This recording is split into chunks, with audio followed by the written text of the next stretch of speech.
Hero shooters didn't suddenly hit a boom period and emerge to dominate the current market a la Overwatch. They've been a staple of gaming since Monday Night Combat and Global Agenda.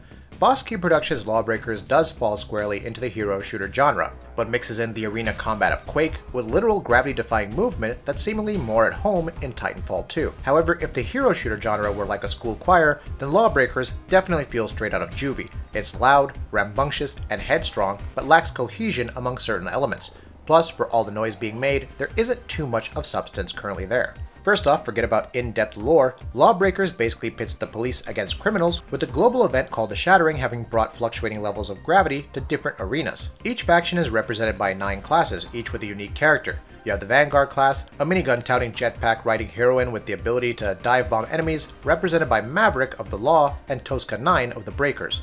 There's Deadlock and Helix, the Wraith class of characters that rely on slides, triple jumps, and ballistic knives that can be shot and exploded for area of effect damage.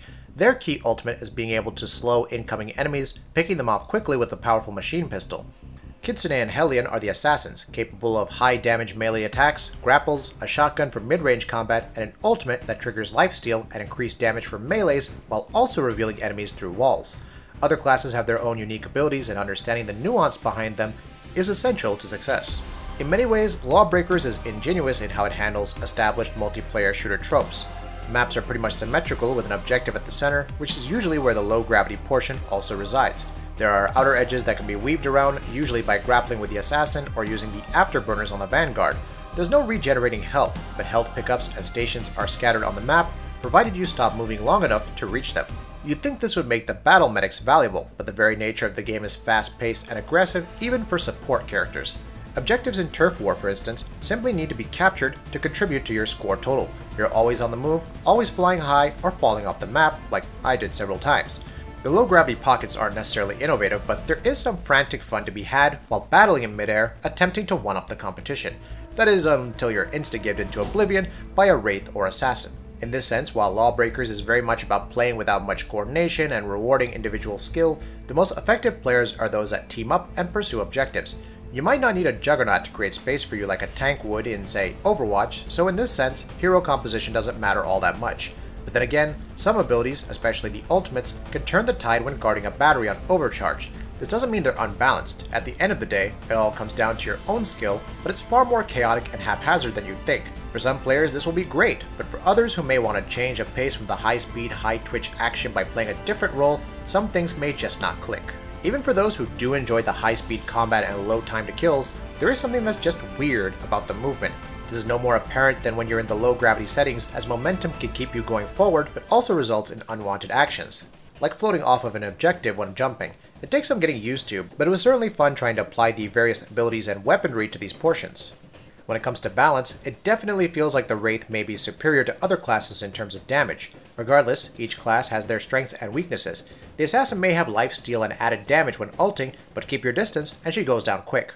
Likewise for the Vanguard's Starfall ultimate, where, like an Egyptian in the sky, she can be shot down before executing her attack. LawBreakers ships with 8 maps and 4 game modes. The maps are spread across intriguing locations like the Heights of Vertigo or the decor of Promenade. Oftentimes, there are a few distinguishing factors in these maps. Sure, Promenade has a giant sphere with an opening in the center and Vertigo offers way more places to fall haplessly, but you'll be nonplussed about finding any interesting differences between Reactor and Grand View after a point.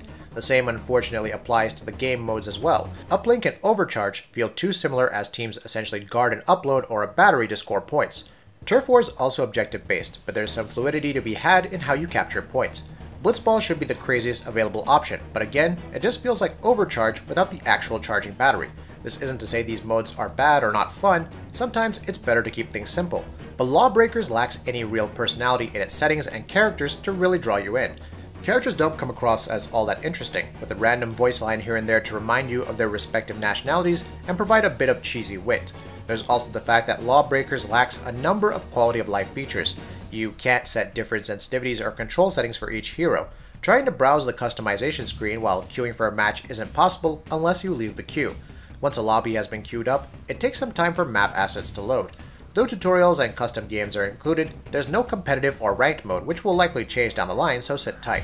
Currently, you earn XP, unlock stash boxes for cosmetics, equip character and weapon skins that range from cool to meh, and repeat. Though matchmaking operates at a moderate pace, matches can sometimes be lopsided as you wait for other players to spawn in. Since this was the Southeast Asia server, it wasn't uncommon to leave a match and run into the same people again and again while re-queuing. Granted, this wasn't at peak hours, but with what's already here, I'm wondering if Boss Key can actually build off of it and increase the player base in the long run. At the very least, it would help bring a wider range of skill to the basic quick play.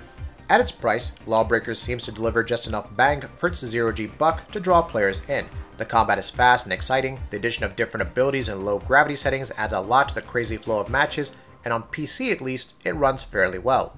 However, whether you compare it to other Twitch shooters with crazy movement like Titanfall 2, or hero shooters like Overwatch, LawBreakers doesn't seem to establish its presence as well as either of them, whether it's in the game modes or the very heroes you'll be shooting with. For some fast-paced fun without too many hang-ups about compositions and teamwork, LawBreakers could be good for a few games, but you might want to stick with the latest hits for the long run. As it stands, there's something special in the bones of Blazinski's latest epic, it just needs more meat and personality to fully take shape. That'll be it for this video. If you like what we're doing, please go ahead and subscribe, and we'll see you next time.